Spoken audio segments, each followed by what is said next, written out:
आप ये लोग केवल अधिकार हासिल करने की बात करते हैं, देश बनाने की नहीं चिंता नहीं रहती है। जिंदगी में हमने राजनीति की है तो जनता की आंखों में धूल झोंक कर राजनीति नहीं की है, जनता की आंखों में आंख डालकर राजनीति। हम राजनीति केवल सरकार बनाने के लिए नहीं करते हैं, समाज बनाने के लिए राजनीति करते हैं, देश बनाने के लिए राजनीति करते हैं। अभिनंदन है जी, राजनाथ सिंह का अभिनंदन है। ये तमाम नारे आप सुन सकते होंगे क्योंकि इस समय भाई पीछे मंच में विराजमान है भारत के रक्षा मंत्री, यशस्वी रक्षा मंत्री राजनाथ सिंह। इस समय पूरा माहौल बदल चुका है क्योंकि पूर्वी दिल्ली में आगमन हो चुका है भारत के रक्षा मंत्री राजनाथ सिंह जी का। और मैं पीछे देख सकता हूँ कि सैकड़ों की तादाद में जो जनसंख्या है वो अभी से ही नहीं, काफ़ी घंटों से उनका इंतजार कर रही थी, उनकी प्रतीक्षा कर रहे थे, सिर्फ उनको देखने के लिए, उनकी वाणी को सुनने के लिए। और इस समय मेरे ठीक पीछे यशस्वी रक्षा मंत्री राजनाथ सिंह जी मौजूद हैं और कुछ ही समय बाद वो यहाँ पे संबोधित भी करेंगे, जनता के साथ वार्तालाप करेंगे और सीधा संपर्क साधने का प्रयास करेंगे जनता से। अधिकार बोध के कारण यह संकट पैदा हुआ और यह कांग्रेस, आप ये लोग केवल अधिकार हासिल करने की बात करते हैं, देश बनाने की नहीं चिंता नहीं रहती है। बहनों भाइयों, मैं प्रेस के दोस्तों से भी कहना चाहता हूं, जब मैं बोलता हूं तो जनता से कभी झूठ नहीं बोलता हूं, और मेरी कोई गलत बात हो तो उसे अखबार के पन्नों पर लिख दे, मैं उसके लिए सिर झुकाकर क्षमा कर लूंगा। क्योंकि जिंदगी में हमने राजनीति की है तो जनता की आंखों में धूल झोंक कर राजनीति नहीं की है, जनता की आंखों में आंख डालकर राजनीति।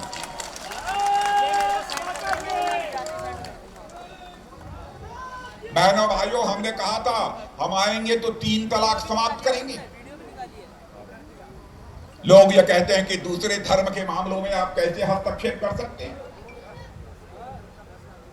बहनों भाइयों, चाहे हिंदू हो, मुसलमान हो, ईसाई हो, यहूदी हो, कोई जो भारत का नागरिक है, उसकी माता बहन बेटी हमारी भी माता बहन बेटी है। उसके साथ जुल्म खड़ा होगा, उसके साथ जुल्म यदि किया जाएगा तो हम उसके साथ खड़े रहेंगे।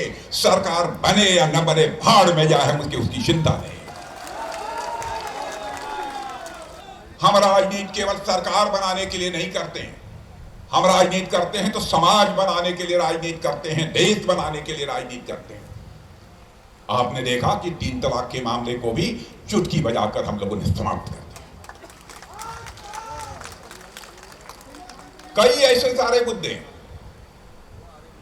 जिस ओर मैं आपका ध्यान आकर्षित कर सकता हूं। नागरिकता कानून, बहनों भाइयों, ये मैंने ही बनाया था, प्रधानमंत्री के मार्गदर्शन में गृह मंत्री रहते हुए। भारत की लोकसभा में पारित हो गया था, राज्यसभा में बहुमत न होने के कारण पारित नहीं हो पाया था।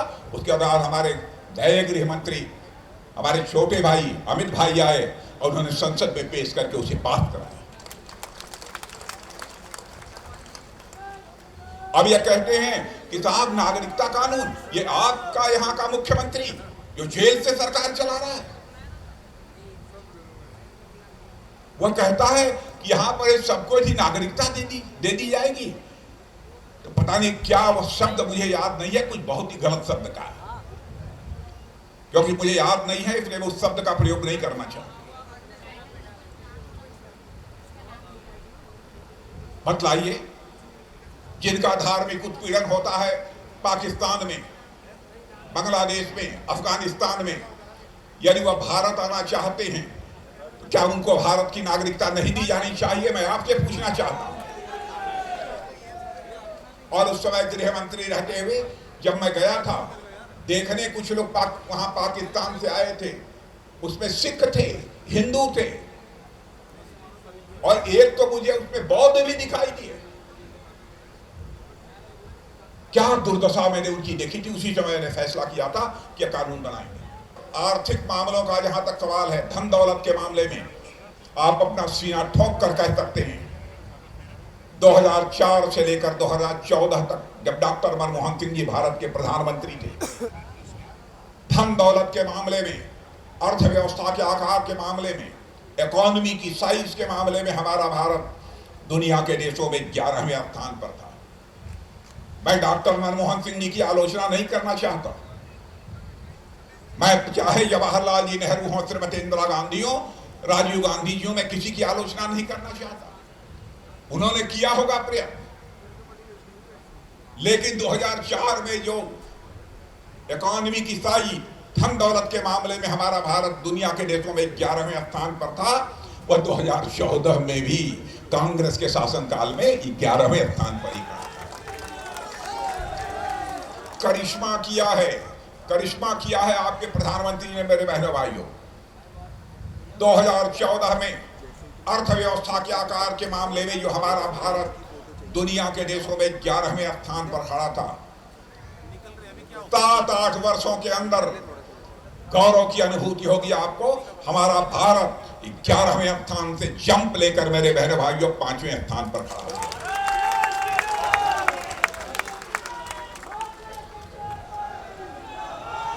और सुन लो आप मेरी बात, सुन लो आप मेरी बात, मैं ही नहीं कह रहा हूं, दुनिया की मानी जानी फाइनेंशियल फर्म्स, दुनिया के माने जाने अर्थशास्त्री, वह जब दावा कर रहे हैं दुनिया में सर्वाधिक तेजी से आगे बढ़ने वाली अर्थव्यवस्था किसी देश की है तो हमारे और आपके देश भारत की है।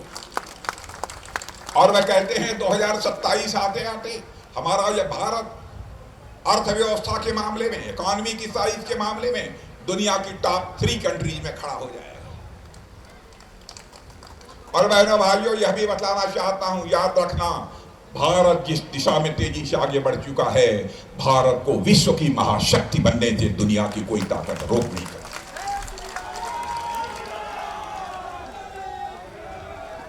लेकिन हम भारत की विश्व की यदि हम महाशक्ति बनना चाहते हैं तो दुनिया के किसी देश पर आक्रमण करने के लिए नहीं, दुनिया के किसी देश की जमीन पर कब्जा करने के लिए हम विश्व की महाशक्ति नहीं बनना चाहते।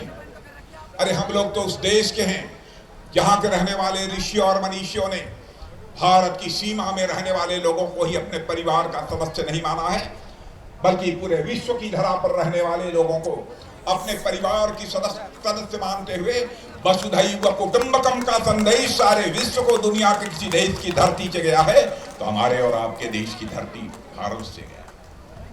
किसी में कब्जा करने के लिए हम विश्व की महाशक्ति नहीं बनना चाहते। और यह बात मैं नहीं कह रहा हूं, हमारा पड़ोसी पाकिस्तान, वही का एक सांसद, नाम है फजलुर रहमान, भारत की संसद में खड़े होकर उन्होंने कहा भारत विश्व की महाशक्ति बनने की ओर तेजी से आगे बढ़ रहा है, लेकिन पाकिस्तान अपने को बर्बादियों से बचाने के लिए दुनिया के सामने हाथ फैलाकर भीख मांग रहा है। यह मैंने नहीं कहा है, पाकिस्तान के ही सांसद फजलुर रहमान ने कहा।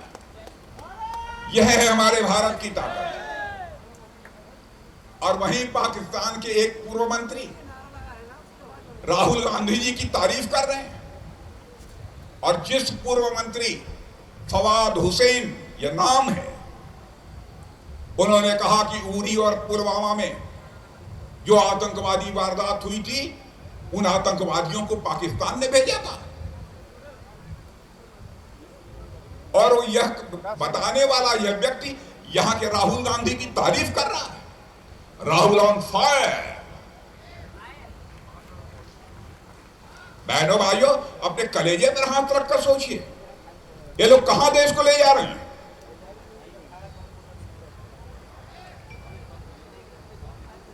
इस देश का भाग्य आपके हाथों में है, किसी पार्टी के हाथों में नहीं है। फैसला आपको करना है।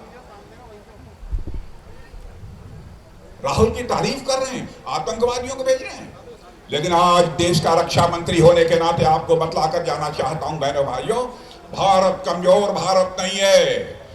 भारत के अंदर वह ताकत है कि हम भारत की सीमा के इस पार भी मार सकते हैं, जरूरत पड़ी तो सीमा के उस पार भी जाकर मार सकते हैं। यह भारत की बात है।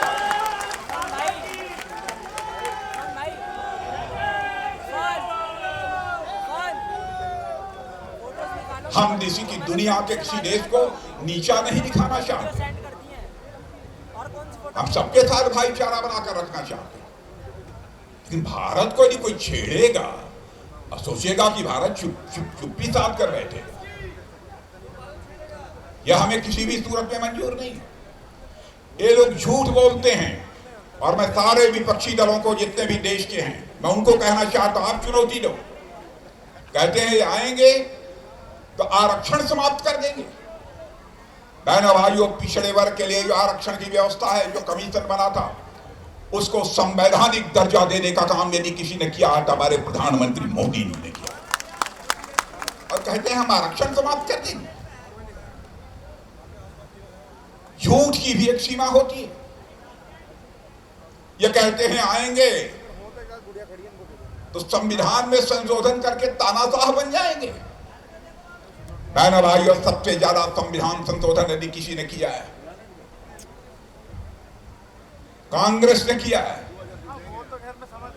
आवश्यकता पड़ने पर संविधान संशोधन की आवश्यकता होती है, कई बार हुआ है। उस संविधान सभा के सदस्यों ने कहा था हम यह संविधान देश को समर्पित कर रहे हैं।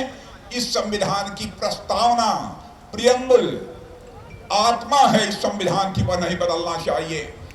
लेकिन इमरजेंसी के दौरान लोकतंत्र को समाप्त करके, तानाशाही इंपोज करके, बहनों भाइयों, संविधान की आत्मा, प्रियम्बल जिसे कहते हैं, प्रस्तावना को बदलने का काम किसी ने किया है तो कांग्रेस ने किया है, श्रीमती इंदिरा गांधी ने।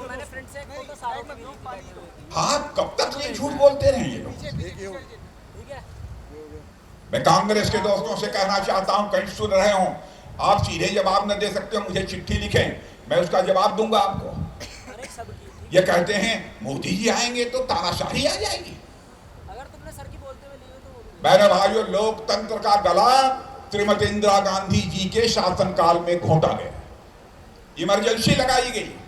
आप लोगों को नहीं मालूम होगा, आपके सारे अधिकार सस्पेंडेड थे। 24 साल की हमारी उम्र थी, 24 साल की उम्र में उठाकर मुझे 2.5 महीने की तन्हाई दी गई है। बहनों भाइयों, इमरजेंसी के खिलाफ जब हम लोगों ने आवाज उठाई, 16 महीने तक सेंट्रल जेल नैनी में रखा गया। क्या बात करेंगे? यहां तक कि इनकी तानाशाही देखिए, लोकतंत्र के सारे अधिकारों को, प्राविधानों को समाप्त करके, संवैधानिक प्राविधानों को समाप्त करके ऐसी तानाशाही इन्होंने लागू की थी। मैं जेल में था, डॉक्टर मुरली मनोहर जी जोशी हमारे वरिष्ठ नेता थे, उनके साथ मेरी मां की मृत्यु हो गई, उसके बाद भी इन्होंने पेरोल तक की इजाजत नहीं दी। ये कहते हैं मोदी जी आएंगे तो देश के ऊपर तानाशाही थोप देंगे। सब तो सब अमेरिका, जो दुनिया का सबसे ताकतवर देश माना जाता है, उस अमेरिका के एक राजदूत मिस्टर गारसेटी जिनका नाम है, उनसे भी जाकर कोई पूछ ले। एक कार्यक्रम में उन्होंने कहा, अंग्रेजी में कहा है, फिर उसको मैं अंग्रेजी में बोलूंगा, फिर हिंदी में बोलूंगा। If you want to see the future, come to India. यदि भविष्य देखना चाहते हो तो भारत आओ। दूसरा सेंटेंस उन्होंने कहा, if you want to feel the future, come to India. यदि भविष्य महसूस करना चाहते हो, कैसा भविष्य होता है, तो भारत आओ।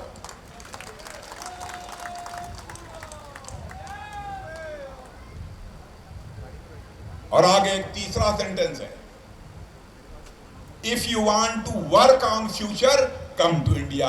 भविष्य पर यदि आप अपने देश में कुछ काम करना चाहते हो, आओ भारत से सीखो कैसे किया जाए। मैं कांग्रेस से दोस्तों से पूछना चाहता हूं, आपके दोस्तों से पूछना चाहता हूं, क्या करना चाहते हो आप लोग? मैं इन दोस्तों से केवल हाथ जोड़कर एक ही अपील करता हूं, देश की जनता से झूठ बोलने का पाप मत करो। राजनीति आप करो, राजनीति में नीति शब्द है, जहां नीति होती है वहां न्याय होना चाहिए। बहनों भाइयों, अन्याय नहीं होना चाहिए। और आप लोगों के पास मुद्दे नहीं है, कहते हैं मोदी जी जा रहे हैं, मोदी जा रहे हैं। ये अपने लिए केजरीवाल ने कहा, मोदी जी अपने लिए वोट नहीं मांग रहे कि दूसरे को प्रधानमंत्री बना दें। आज मैं भारतीय जनता का वरिष्ठ नेता होने के नाते कहकर जा रहा हूं, हमारे मोदी जी 2024 में भी भारत के प्रधानमंत्री रहेंगे, 2029 में भी रहेंगे।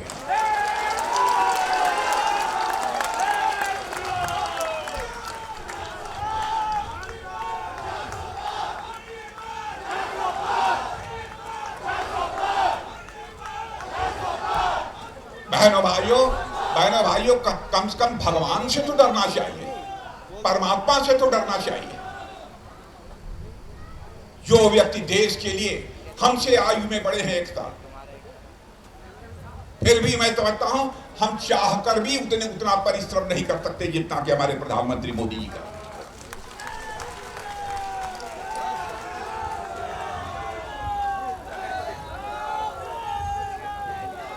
दिन भर 4 सार्वजनिक सभाओं को संबोधित करना, फिर आकर घर में अधिकारियों की बैठक करना, 3.5 घंटे 4 घंटे सोना।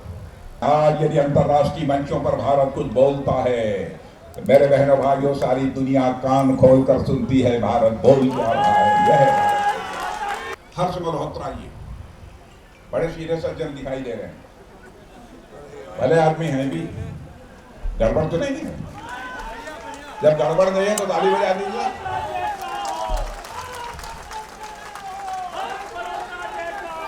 और यह प्रश्न है केवल हर्ष मल्होत्रा जी का प्रश्न नहीं है, प्रश्न है देश को आगे ले जाने का। जिसके पास भी कमल का चुनाव चिन्ह है उसी के पक्ष में हमको मत करना है। देखिए, जब हम लोग पहले कहते थे देखो घर में लक्ष्मी आती है तो हाथ हिलाते हुए नहीं आएंगे, इनका क्या है, इनका चुनाव चिन्ह आपका झाड़ू। अब बताओ, कभी घर में लक्ष्मी झाड़ू लगाते हुए आई है? लक्ष्मी जी कभी हाथ हिलाते हुए hello hi I am coming in your house कभी आई है? नहीं आए हैं ना। बहनों भाइयों, घर में जब भी आती हैं लक्ष्मी जी कमल के फूल पर ही बैठकर आती। हम लोगों ने चुनाव चिन्ह भी बहुत सोच समझ कर तय किया था। भारत को एक धनवान भारत बनाना है, भारत गरीब भारत नहीं रहेगा। और आपको मैं बतला दूं, 25 करोड़ लोगों को गरीबी रेखा के बाहर हमारे प्रधानमंत्री ने निकाला है। मैं नहीं कह रहा हूं, अंतरराष्ट्रीय संस्थाएं कह रही हैं। 25 करोड़ लोगों को गरीबी के बाहर निकाला है, जो आज तक भारत के इतिहास में कभी नहीं हुआ है। और सुन लेना मेरी बात, 10 से लेकर 15 वर्षों के अंदर भारत में कोई गरीब नहीं रहेगा मेरे बहनों भाई, भारत में कोई गरीब नहीं रहेगा।